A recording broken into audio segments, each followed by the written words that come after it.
Assalamualaikum warahmatullahi wabarakatuh. Saya Aldi Gunawan dari Prodi Manajemen Fakultas Ekonomi dan Bisnis Islam, peserta KKN Tanggap COVID-19 2020 dari kelompok 54.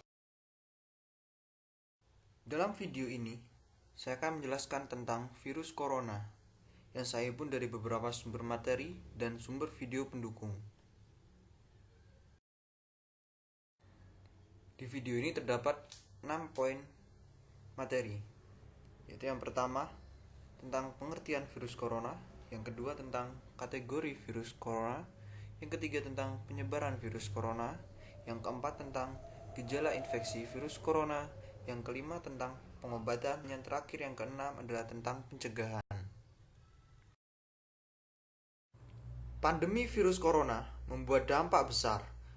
Di seluruh dunia, hampir semua sekolah diliburkan, kantor ditutup, semua pegawai diarahkan bekerja dari rumah, dan rumah sakit memiliki resiko kelebihan kapasitas pasien.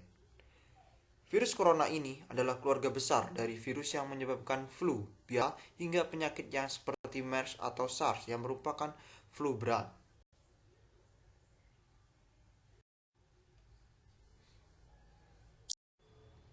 Kategori virus corona. Sampai saat ini terdapat 7 coronavirus yang telah diidentifikasi, yaitu seperti yang ada pada video.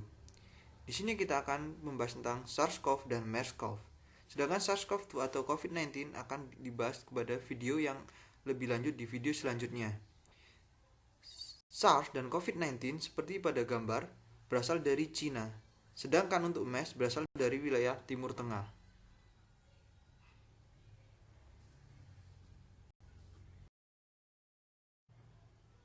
SARS-CoV atau Severe Acute Respiratory Syndrome atau SARS adalah sindrom pernafasan akut berat yang merupakan penyakit infeksi pada jaringan paru manusia. Gejala awalnya mirip dengan influenza, namun dapat memburuk dengan cepat. SARS pertama kali ditemukan di Guangdong, Cina pada tahun 2002 dan baru teridentifikasi di awal tahun 2003. Penyakit ini kemudian menyebar dengan cepat ke berbagai negara. Para ahli menduga bahwa virus penyebab SARS berasal dari kelelawar dan luwak. Virus ini kemudian bermutasi menjadi virus baru yang bisa menular dari hewan ke manusia dan dari manusia ke manusia. Zona biru pada peta tersebut merupakan daerah persebaran SARS. Dari tahun 2002 hingga 2003, terdapat 8.000 orang yang terkonfirmasi positif mengidap SARS. Selanjutnya tentang MERS-CoV yang disebut sebagai Middle East Respiratory Syndrome Coronavirus atau disingkat menjadi MERS-CoV adalah Middle East Respiratory Syndrome. MERS adalah suatu subtip baru dari virus corona yang belum pernah ditemukan menginfeksi manusia sebelumnya. Virus corona merupakan keluarga besar dari virus yang dapat menimbulkan kesakitan maupun kematian pada manusia dan hewan. MERS-CoV diduga awalnya berasal dari unta yang hidup di negara-negara Timur Tengah seperti Arab Saudi, Yordania, dan Yaman. Meski MERS-CoV juga terjadi di beberapa negara di Eropa dan Amerika, namun penderitanya diketahui terserang penyakit ini setelah berpergian negara Timur Tengah. Oleh sebab itu, penyakit ini sering disebut juga sindrom pernafasan Timur Tengah. Gambar peta tersebut merupakan gambar persebaran wilayah dari penyakit MERS. Dari tahun 2012 hingga sekarang, terdapat 2.500 orang yang terkonfirmasi positif di tersebut. Kembali ke virus corona.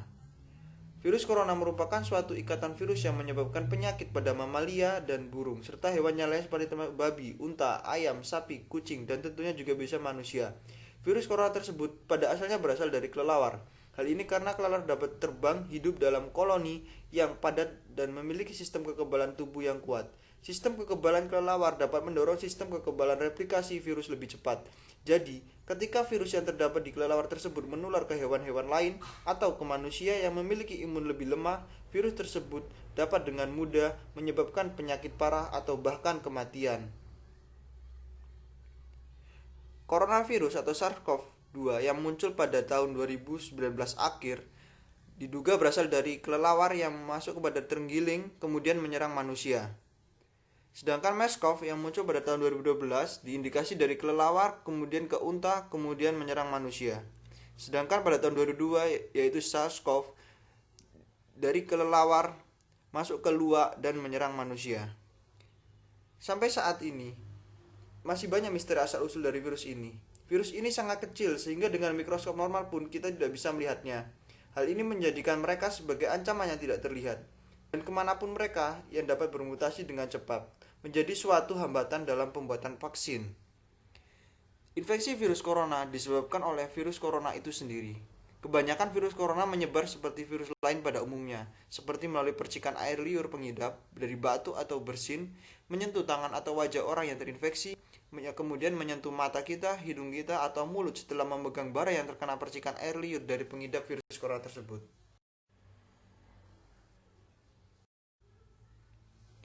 Gejala infeksi virus corona. Virus corona bisa menimbulkan beragam gejala pada pengidapnya. Gejala yang muncul ini bergantung pada jenis virus corona yang menyerang dan seberapa serius infeksi yang terjadi. Berikut beberapa gejala virus corona yang terbilang ringan. Pertama, hidung beringus, kemudian sakit kepala, kemudian batuk, kemudian sakit tenggorokan, kemudian demam, kemudian merasa tidak enak badan, lelah, letih, dan lesu.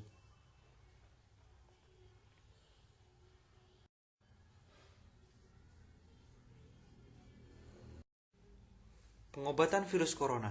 Ada beberapa upaya yang bisa dilakukan untuk meredakan gejala infeksi virus corona. Contohnya, minum obat yang dijual bebas untuk mengurangi rasa sakit, demam, dan batuk. Kemudian, gunakan pelembab ruangan atau mandi air panas untuk membantu meredakan sakit tenggorokan dan batuk. Kemudian, lakukanlah isolasi mandiri. Kemudian, perbanyak istirahat.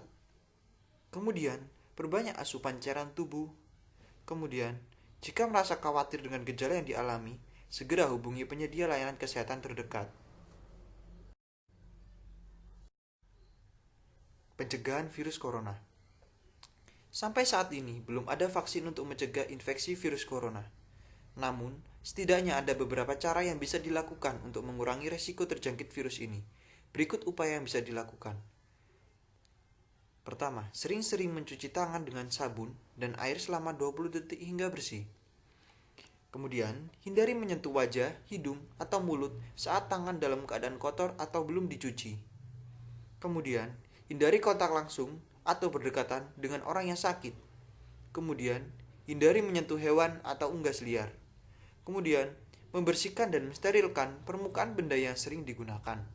Kemudian, tutup hidung dan mulut ketika bersin atau batuk dengan tisu. Kemudian, buanglah tisu tersebut dan cuci tangan hingga bersih.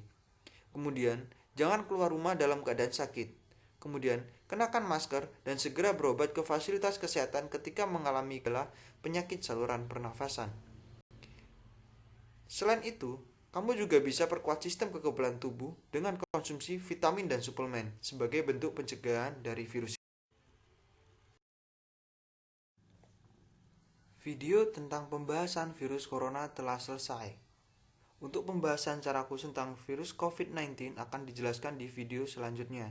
Jangan lupa like, share, dan subscribe. Bila ada kritik dan saran, silakan masukkan pada kolom komentar.